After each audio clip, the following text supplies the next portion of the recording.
Go. Nope. Go. Here we are in Battery Park, 25-acre beautiful park at the southern tip of Manhattan. Long been a favorite visiting place for the upper class, for the wealthy.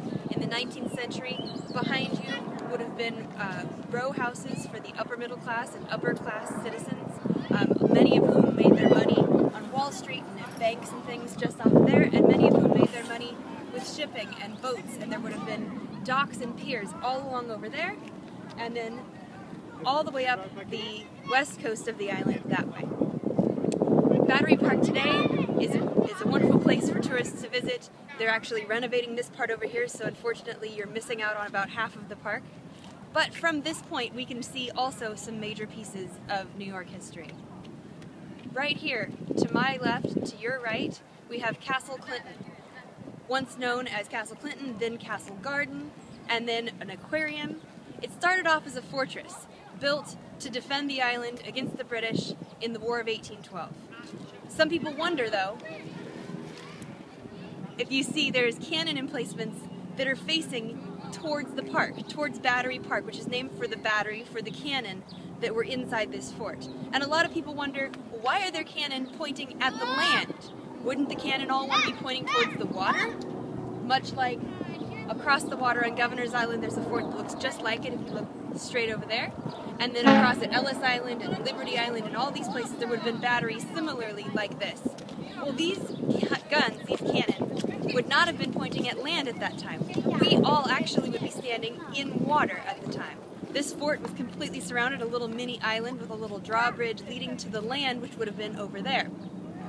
If you turn to your right, you can see this giant building here that looks kind of old. It was built in 1908 with the red and the orange and the sort of tan brick. That would have been the edge of the land. And then to the left, those big, shiny, brand new buildings are all on landfill. That's Battery Park City, and that's landfill from the World Trade Center when that was constructed in the 1970s. So all of this area out here and all the way up West Street would have been underwater. So just giving you a sense of the way that this area has changed over time. Castle Clinton went from a fort, and then once the threat of British invasion ended, it changed into a castle garden, a beer garden and concert hall where there were operas and you could go for dinner, and all the wealthy upper class people of the neighborhood could come and sort of have a nice time. Over time, though, immigration to New York increased rapidly, and we needed a place to sort of process and coordinate that. You're thinking Ellis Island, right? Back there in the distance? Not yet. That was just an island with some dirt and some rocks and a farmer guy actually living there. Castle Clinton, Castle Garden would have been the place where the immigrants were processed from about 1850 to about 1890. So, if you any of you have immigrant ancestors that came to this country that came through Ellis Island, but they came before the 1890s, probably they didn't come through Ellis Island, probably they came through Castle Garden. And then they were able to walk just straight on into the United States. But at a certain point, the volume of immigration was so high they couldn't handle it in this one little facility, and they had to build Ellis Island off there, off the coast, where they could better keep track of immigrants arriving and send some of them back without letting them actually even touch U.S. soil. Likewise, along with immigration here, and the theme of Castle Garden and Ellis Island, we have Lady Liberty right behind me. Probably behind a tree, depending on where you're standing.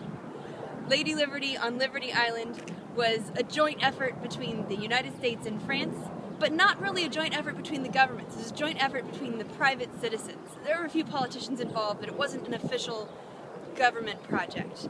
And it was proposed in France between the two countries that shared a common love of liberty and a common culture of liberty and justice and equality and fraternity and all those things that were in the American Revolution and the French Revolution.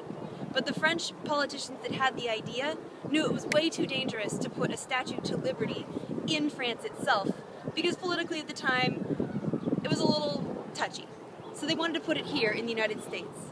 And so the citizens of France donated money to construct the statue itself, which was designed and built in France, constructed the interior structure by Mr. Eiffel of Eiffel Tower fame.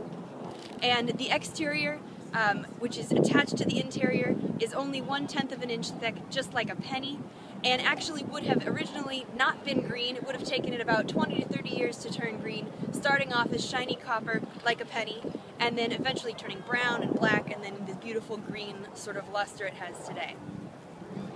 When the Statue of Liberty arrived in the US, the Americans were supposed to raise the funds for the platform, for the pedestal that it stands on, but they didn't raise enough money.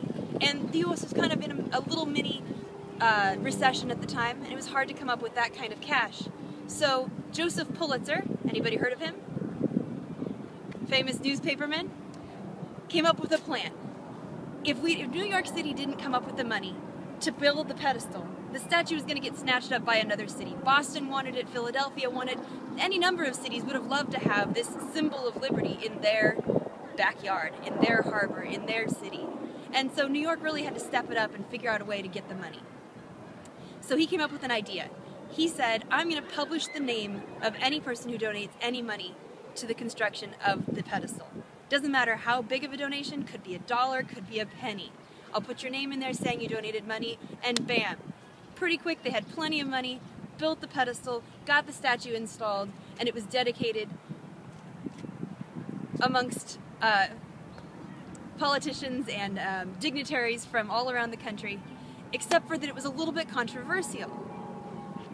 At this time, the women's suffrage, women's rights movement was just starting to get rolling. And there were a lot of women that thought that it was wonderful that liberty was being symbolized by a woman, but they also felt that it was kind of ironic. A lot of irony in this city. Ironic that a woman is the symbol of liberty, but women in America weren't free to vote, weren't free to have rights. They weren't free to have rights after divorce and child custody and all these things. And so these women protested. On top of that, the dedication ceremony, there weren't really any women invited. Only 1 or 2 women were present, and they were, daughters and wives of the diplomats involved. The only major woman on the island would have been Lady Liberty herself. So these female activists for women's rights did what any activist would do. They made a big ruckus. Another New York tradition. They rented boats, and they took the boats out there, and during the dedication ceremony, their boats circled the island, and they had bullhorns, and they were shouting at the island, protesting the idea that Lady Liberty didn't represent liberty for everyone, but just for the men. Behind me, but just in front of the Statue of Liberty, is a statue that is in honor of immigrants. Immigrants to this country that came through Castle Garden. And it's unique in that it doesn't represent the immigrants that came through Ellis Island, it represents those that came before. And it's also unique in that the depiction of the immigrants themselves, you can look at it up close, they have different ethnicities, different clothing, they're representing people from different countries, and they're not represented in stereotypical, cartoony, sort of racist ways, but in sort of honest, very sympathetic ways. We can all relate to the struggle of these immigrants coming here for a better life. So I'm going to give you just one moment to go over there and look at the statue up close, and then we're going to move on over here.